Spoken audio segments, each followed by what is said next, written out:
Hi everybody, it's Roddy here at the Good Spirits Company with Matthew, and today we're talking about blended whiskey. On Wednesday night there, Matt and I went along to the launch of Turntable's latest release, which is limited release number 7, and it was a really interesting night because as well as tasting the whiskey, Turntable had invited along reps, distillers, people from the 4 malt distilleries that were involved in the blend.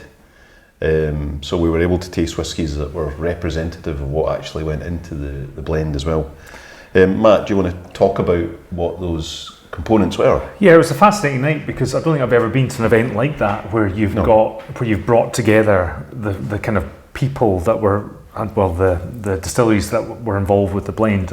Obviously, 5 whiskies in the blend, 4 distilleries represented, 4 new distilleries, which I think was crucial to what the blend, the ethos of the blend is really about. Yeah. Plus Port Dundas, which is obviously a distillery that's now sadly gone. Yeah. So you've got that kind of juxtaposition between these 4 exciting new distilleries producing great whiskey and this old distillery that's now no longer with us. A ghost. So quite like really like just a really thoughtful, idea behind putting this all together. But the whiskies, the made up of an Ardnamurchan, a heavily peated sherried Ardnamurchan. So there's a big chunk of that. There's Lochlea from a first fill bourbon cask. NC'Nean from first fill bourbon, known for Chinkapin. In fact, it's their peated spirit in Chinkapin casks. Is that not Raasay? Sorry, Raasay. Yeah, sorry, you're right, Raasay. NC'Nean is just first fill bourbon. Yeah. The Raasay is peated, because obviously NC'Nean don't ever do peated, but the Raasay is peated and from their Chinkapin cask, which was a delight. And then the Port Dundas is in bourbon. Yeah. So we got to talk to some of the distillery people who we kind of pretty much know them all. I was suggesting, and I don't think this would go down very well, that they could call themselves the Whiskey Young Team, but that's maybe got the wrong vibe to it in Glasgow. I don't know.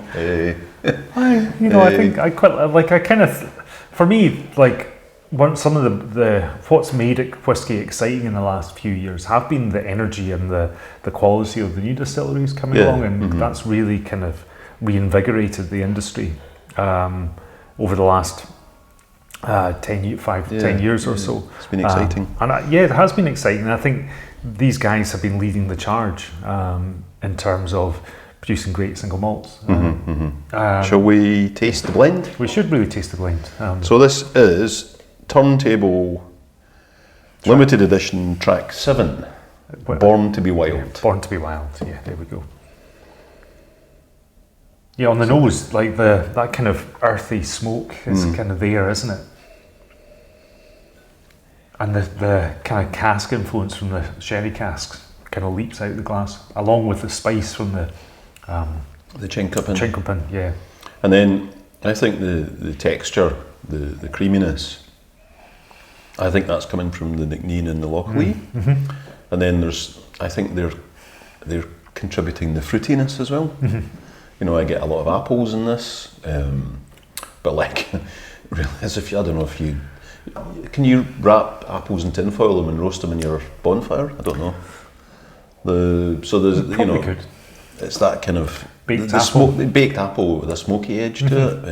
I think if you'd wrapped it in some smoky bacon and then roasted it in the oven, because you've got that. No. Oh yeah, you're vegetarian. So earthy smoke, spice from the Chinkapin cask. Yeah, very much so. That sweetness from the bourbon casks. The appley fruit. Absolutely. Creaminess as well. I think there's a lovely intensity. It's bottled at 52%. Something like that. 53%, there we go, close. 53%, and I think that really comes through in terms of the intensity, not in terms of heat, but more there's a richness and a weight that just gives it a real presence. Certainly, I think these guys have knocked out of the park again. Their quality of their blends have been just phenomenal. Yeah, it's good stuff. And what's interesting about this one, not just that it's new distilleries, but the fact that they've not actually re-racked this. So all the other whiskies they've done. That's right, this is their first first one straight blend. Yeah, which is again, just a really interesting thing, you know.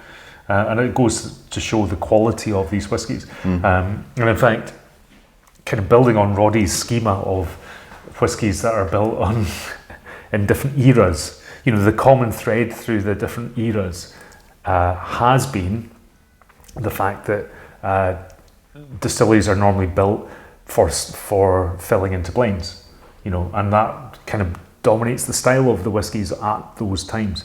Whereas the distilleries built in Roddy's fourth wave, which is from 2004, which includes all of the malts that are featured in this blend, were designed to be single malts. They weren't designed to be fillers for blends, which I knew that, but until someone said that at the tasting, I was like, of course, you know, it's just putting, you know, when you obviously intrinsically understand things, but then when someone actually puts it into clear language, you're like, oh yeah, obviously, I knew that, but I hadn't actually thought about the differences between those things. So yeah, fascinating. And the fact that these four are put together, it's the first time they've ever been blended together.